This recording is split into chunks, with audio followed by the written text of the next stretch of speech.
সে তাকে অনেক গালমন্দ করে। সারাদিন কাজ কাম নেই, টো টো করে ঘুরে বেড়ানো আর শুধু আমাদের অন্ন ধ্বংস করা।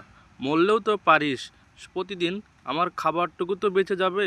সে তার চাচির এমন কথা শুনে অনেক দুঃখ পায় এবং কান্না করতে করতে সেখান থেকে বেরিয়ে চাচির কাছ থেকে কষ্ট পাওয়ার পর সে তার চাচার কাছে চলে আসে। এসে চাচাকে সব খুলে বলে যে তার চাচি তাকে খাবার না দিকে বরং আজে বাজে কথা গালিমন্দ দিয়ে তাকে বাড়ি থেকে বের করে দেয়।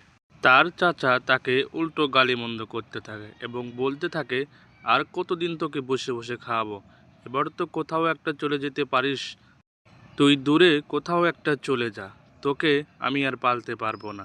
এমনিতেই তোর বাবা মরে যাওয়ার পর আমাদের অনেক ঋণ রেখে চলে গেছে।